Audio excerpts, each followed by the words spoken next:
उनको opportunities provide करें तो वो पोटेंशियली परफॉर्म कर सकते हैं।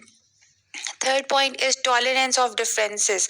ऑब्वियसली जब हम बात करते हैं इवन अगर आप पाकिस्तान की बात करें, पाकिस्तानी सोसाइटी की या all over the world, there are so many differences on the basis of culture, differences on the basis of race, differences on the basis of ethnicity, सकाफत के लिहाज से हो सकते हैं, लसानियत की बुनियाद पर डिफरेंसेस हो सकते हैं, इख्तलाफात हो सकते हैं, कास्ट की बुनियाद पर हो सकते हैं, मजहब की बुनियाद पर हो सकते हैं, रिलीजियस डिफरेंसेस हो सकते हैं, सेक्टेरियन डिफरेंसेस हो सकते हैं।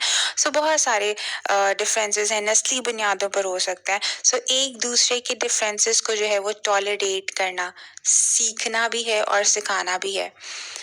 Next point, fourth one is satisfaction of basic human needs. जब भी किसी को हेल्प आउट करते हैं सोशल वर्कर्स, तो वहाँ पर आपने उनकी बेसिक ह्यूमन नीड्स का ध्यान रखना है, लाइक बेसिक नेसेसिटीज और फूड, शेल्टर, क्लोथिंग। ये लास्ट टाइम भी डिस्कस किया था लेक्चर में। इसके अलावा जो है जब आपकी बेसिक नेसेसिटीज़ पूरी हो जाती हैं, इसके अंदर फिर एजुकेशनल नीड्स भी आ जाती हैं, देन हेल्थ सर्विसेज भी आ जाती हैं।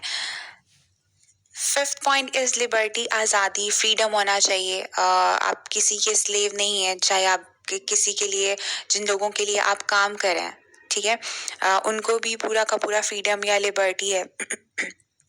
Next point is self direction, not to force anyone to go against their will। ठीक है, चाहे इंडिविजुअल्स पे काम है, चाहे ग्रुप्स पे, चाहे कम्युनिटी पे है, आप सामने वाले को, जो सोशल वर्कर है, ठीक है, वो इम्पोज नहीं करता स्ट्रेटजीज या पॉलिसीज लोगों के ऊपर। ठीक है, आप जिनके साथ भी आप काम कर रहे होते हैं एज अ सोशल वर्कर, आप उनसे पूछते हैं कि वो किस डायरेक्शन में जाना चाह रहे हैं। ये बिल्कुल ऐसे ही है कि anyone is free to choose any employment, ठीक है, एनी अपॉर्चुनिटी। वो बहुत सारी अपॉर्चुनिटीज आपको प्रोवाइड कर देते हैं सोशल वर्कर्स, और आपको उसमें से पिक करनी होती है as an individual, as a group, as community. ठीक है, सो जो सोशल वर्कर है वो आपको डायरेक्शंस नहीं देखते, ठीक है, आपको थोड़ा सा हेल्प आउट करते हैं टू चूज अ राइट और करेक्ट डायरेक्शन।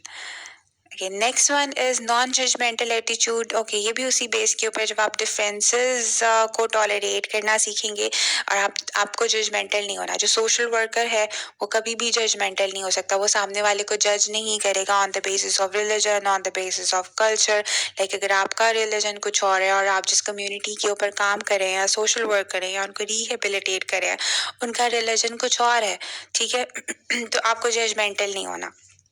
सो ये एक बड़ी इंपॉर्टेंट कोर वैल्यू है सोशल वर्क की। Next point is constructive and social corporation. Constructive social corporation के लोगों के साथ कॉर्पोरेट करना है, लोगों को आपस में कॉर्पोरेट करवाना है, ताकि कोई ना कोई कंस्ट्रक्टिव काम जो है वो हो सके उनके लिए भी और पूरी की पूरी सोसाइटी के लिए भी। इन शॉर्ट के जो कॉर्पोरेशन है आपस में, जब जब जब कॉपरेट कर रहे हैं लोग एक दूसरे के साथ, तो कुछ ना कुछ उसमें से कंस्ट्रक्टिव रिजल्ट निकले। Next point is importance of work and constructive use of layer. Yes, ये लास्ट लेक्चर में भी हमने बड़ी डिटेल में बात डिस्कस की थी कि सोशल वर्कर्स का काम ये नहीं होता कि आपने सिर्फ जाके लोगों को हेल्प आउट करना है और सारी जिंदगी करते ही रहना है। ठीक है, सोशल वर्क या सोशल वर्कर का काम ये होता है कि वो किसी जगह पर जाते हैं, किसी इंडिविजुअल को हेल्प आउट करते हैं, और with the passage of time आपने उन इंडिविजुअल्स को, उन ग्रुप्स को, उन कम्युनिटीज को इंडिपेंडेंट करना होता है। ठीक है, कि जब आप वहां से वो काम खत्म करके जाएं, अपना सोशल वर्क खत्म करके जाएं, तो वो कम्युनिटी, वो ग्रुप, वो इंडिविजुअल इतना ज्यादा इंडिपेंडेंट हो कि वो खुद से दोबारा चीजों को अपने अपने ऊपर हैंडल करना शुरू कर दे, खुद से हैंडल करना शुरू कर दे, किसी और पे डिपेंडेंट ना हो, सारी जिंदगी आप पे डिपेंडेंट ना हो। लाइक आप सारी जिंदगी चैरिटी नहीं कर सकते किसी एक इंडिविजुअल को, सारी जिंदगी आप किसी एक कम्युनिटी को चैरिटी नहीं कर सकते। ठीक है, सो इम्पोर्टेंस ऑफ वर्क आपने उनको सिखानी है। ठीक है, और constructive use of layer. Layer means फारिग औकात। ठीक है, कि काम की इम्पोर्टेंस और जो जो फ्री टाइम है, ठीक है, वो किस तरह से आप कंस्ट्रक्टिव बना सकते हैं, ये भी। Next point is protection of one's existence from the danger caused by man and nature. Okay, social work का एक ये काम भी है, सोशल वर्कर का एक ये वैल्यू भी है कि वो बेसिकली प्रोटेक्ट करता है लोगों को दूसरे लोगों के डेंजर्स से। ठीक है, अब डेंजर्स कॉज बाय मैन, इसके अंदर वॉर्स आ जाती हैं, इसके अंदर लाइक रायोट्स आ जाएंगे, वायलेंस आ जाएगा, किसी भी तरह का वायलेंस हो सकता है। ठीक है, और जब हम बात करते हैं डेंजर्स कॉज्ड बाय नेचर, तो इसके अंदर नेचुरल क्लैमिटीज आ जाती हैं, लाइक ज़लज़ला है, सैलाब है। आप देखोगे जब पाकिस्तान में आता नॉर्दर्न एरियाज में, ठीक है, तो बहुत जो है वो सोशल वर्क वहाँ पर हुआ था। सोशल वर्क वॉलंटरी भी गए थे, प्रोफेशनल सोशल वर्कर्स भी वहाँ पर गए थे, उन्होंने काम किया था। सो वो बेसिकली द ह्यूमन बींग्स को प्रोटेक्ट कर रहे थे, इंसानों को प्रोटेक्ट कर रहे थे from the dangers caused by nature. So ये दो बातें आपने याद रखनी है, protection of one's existence from the danger caused by man and nature. अच्छा, अब ये सारी की सारी वैल्यूज जो हैं उनको कोई भी सोशल वर्कर डिनाई नहीं कर सकता, लेकिन इसमें कुछ डिस्क्रिपेंसीज हैं। ठीक है, विद रिस्पेक्ट टू इंटरप्रिटेशन। ठीक है, आप इन सब वैल्यूज को इंटरप्रेट कैसे करते हैं और आप इन सब वैल्यूज को अप्लाई कैसे करते हैं, प्रैक्टिकल इम्प्लीमेंटेशन में डिफरेंसेस हो सकते हैं ज़रूर। ठीक है, एब्स्ट्रैक्ट वैल्यूज में जो है इनके ऊपर कोई ऑब्जेक्शन नहीं है। ठीक है, जैसे कि मैं आपको अगर एग्जांपल दूं, fourth point, satisfaction of basic human needs. ठीक है, लाइक अगर हम पॉवर्टी की बात करें, पावर्टी एलिवेशन की बात करें, सो पाकिस्तान के अंदर पावर्टी रिडक्शन स्ट्रेटजीज मुख्तलिफ होंगी, अमेरिकन सोसाइटी में मुख्तलिफ होंगी।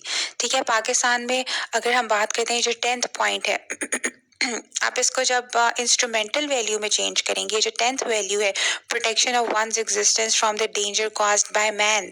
ठीक है, अब ये बेसिकली एक एब्स्ट्रैक्ट वैल्यू है, इसको इंस्ट्रूमेंटल वैल्यू में चेंज करना है आपने, या लाइक इसको जब प्रैक्टिकली इम्प्लीमेंट करना है। सो पाकिस्तान में आप लोगों को किस तरह से बचा सकते हैं किसी दूसरे इंसान के डेंजर से। फॉर एग्जांपल फ्यूडलिज्म बहुत बहुत ज़्यादा स्ट्रॉन्ग है पाकिस्तान में। ठीक है, सो फ्यूडलिज्म एक वजह हो सकती है, एक आप कह सकते हो कॉज हो सकती है, सो जिससे आप को जो है वो लोगों को प्रोटेक्ट करना है। अब अमेरिकन सोसाइटी में ऐसा फ्यूडलिज्म और जागीरदाराना निज़ाम आपको नज़र नहीं आएगा।